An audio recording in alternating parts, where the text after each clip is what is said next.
Tak peduli seberapa cerdas kita tentang teori keuangan dan persoalan finansial, tapi kalau perilaku dan psikologi kita terkait keuangan itu buruk, maka kita akan sulit memperoleh kekayaan. Kurang lebih, itulah yang dimaksudkan oleh Morgan Housel.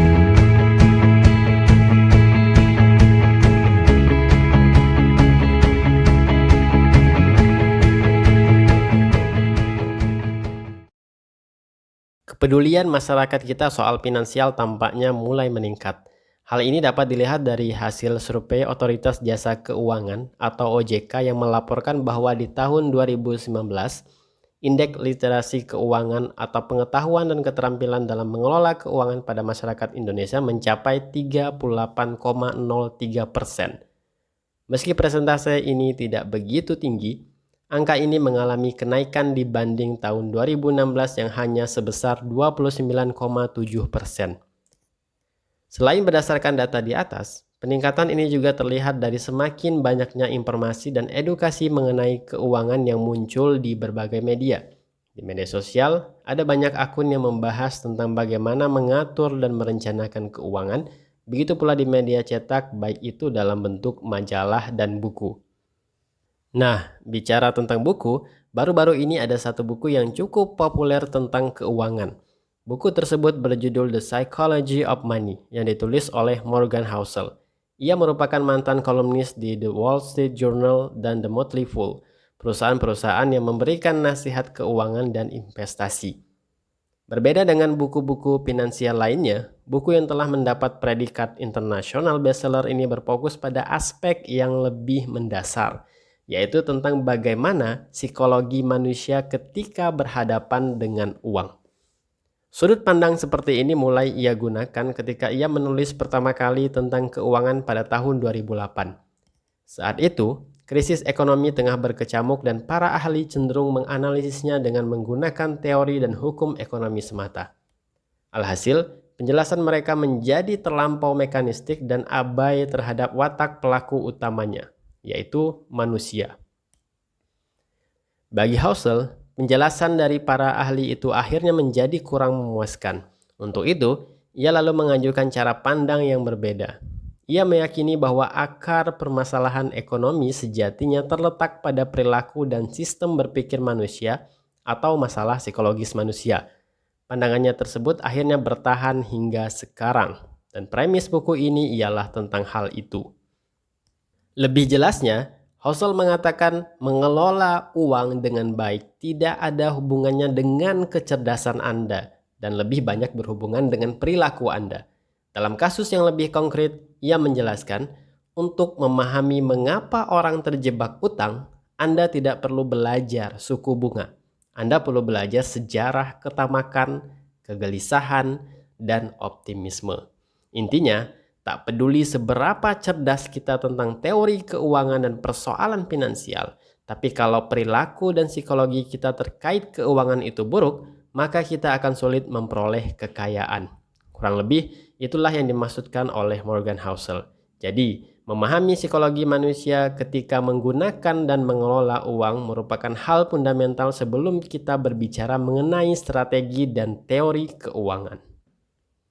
Oke, sekarang seperti apa isi bukunya? Buku ini terdiri dari 20 bab. Tulisan dalam setiap babnya cukup ringkas, sederhana, dan sering dibubuhi dengan berbagai cerita. Gaya tulisan yang seperti inilah yang saya pikir membuatnya menjadi cukup mudah untuk dipahami. Meski begitu, tulisannya juga ditopang dengan argumen-argumen yang cukup kuat. Oke, pertama-tama, dalam buku ini Housel menjelaskan bahwa setiap orang memiliki set nilai yang berbeda tentang cara kerja uang. Perbedaan ini dipengaruhi oleh pengalaman, situasi, dan kondisi kehidupan mereka. Oleh karena itu, kita dapat melihat betapa beragamnya cara manusia dalam memandang dan mengelola uang mereka. Bahkan, perilaku mereka bisa terlihat tidak masuk akal dibanding dengan pilihan kita ataupun orang lain. Begitu pula sebaliknya. Hal mendasar lainnya yang penting dari buku ini ialah ketika berbicara mengenai fungsi uang. Saat kita berupaya mengumpulkan uang, yang sejatinya ingin kita miliki ialah waktu dan pilihan. Apabila kita memiliki persediaan uang yang cukup, Kita lantas punya kendali atas waktu sehingga menjadi bebas untuk melakukan apa yang ingin kita lakukan. Oleh karenanya, kita perlu memiliki kekayaan. Namun, harus diketahui terlebih dahulu bahwa Husserl membedakan antara apa itu dalam tanda kutip kaya dan dalam tanda kutip lainnya kekayaan. Nah, ini menarik. Bagi Husserl, kaya merujuk pada pendapatan sekarang. Sementara kekayaan ialah pendapatan yang tak dibelanjakan. Kaya seringkali terkait erat dengan apa yang terlihat, seperti rumah, kendaraan, perhiasan, dan sebagainya, meskipun itu semua didapatkan dengan cara berutang. Nah, sebaliknya, kekayaan merupakan aset finansial yang tak terlihat dan belum menjadi barang. Ketika kita selesai dengan konsep kaya dan kekayaan, kita jadi tahu bahwa yang mesti diraih sebenarnya ialah kekayaan, bukan kaya. Sementara itu, untuk bisa mencapai kekayaan, diperlukan kemampuan untuk menahan diri, bersedia menabung, dan berinvestasi. Bukan malah menghambur-hamburkan uang yang didapatkan hanya untuk terlihat kaya di hadapan orang lain. Untuk bisa sampai pada tahap itu, kita mesti tahu batas, alias tahu kapan harus berkata cukup. Dengan merasa cukup, kita akan terhindar dari hasrat untuk berlebih-lebihan dalam menggunakan uang. Dengan merasa cukup, kita dapat melihat secara jernih mana yang benar-benar kita butuhkan dan mana yang tidak. Sehingga, sisa uang yang tidak digunakan dapat menjadi tabungan dan investasi. Lagi-lagi, ini persoalan perilaku dan psikologis manusia.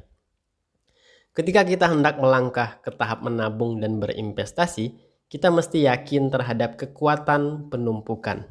Husserl menyarankan bagi siapa saja yang hendak menabung dan menginvestasikan uangnya untuk memiliki kepercayaan ini.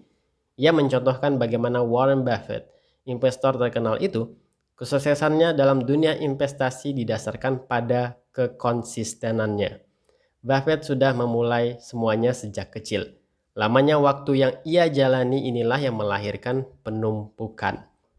Dan penumpukan itulah yang kemudian memberinya kekayaan. Ini juga berlaku dalam menabung. Kata Husserl, menabung itu bukan tentang besarnya nilai nominal yang kita masukkan, melainkan kekonsistenan kita. Meski uang yang ditabung nilai nominalnya kecil, jika konsisten, penumpukan akan terjadi. Pada akhirnya, beberapa perilaku itu perlu ditumbuhkan demi mencapai kekayaan. Sementara itu, apabila perilaku kita berkebalikan dengan yang di atas tadi, yaitu tidak pernah merasa cukup, senang pamer, dan tidak percaya pada penumpukan, maka kacaulah kondisi keuangan kita. Kekayaan perlu dicapai agar kita punya kendali atas kehidupan kita, atas apa yang ingin kita kerjakan, atas waktu yang ingin kita gunakan. Karena manfaat inilah yang membuat hidup kita menjadi lebih bahagia dan sejahtera. Jangan sampai keuangan kita lemah sehingga kita tidak mendapatkan keuntungan di atas, namun jangan pula keinginan untuk menimbun kekayaan menjadi berlebihan sehingga fungsi dari uang tidak dapat kita rasakan. Dalam buku ini, masih banyak lagi perilaku dan sistem berpikir yang mesti kita miliki untuk menjadi pengelola keuangan yang baik. Misal, bagaimana sebaiknya kita melihat keberhasilan dan kegagalan, menyikapi labilnya kita dalam kehidupan dan keuangan, hingga mengantisipasi gemarnya kita meniru perilaku orang lain dalam menggunakan uang, khususnya ketika berinvestasi. Akhirnya, buku ini sangat direkomendasikan bagi siapa saja yang ingin memperbaiki kondisi keuangan mulai dari level yang paling dasar, yaitu dari perilaku dan sistem berpikir kita. Ini saja ngomongin buku kali ini. Sampai jumpa lagi di ngomongin buku berikutnya. Terima kasih.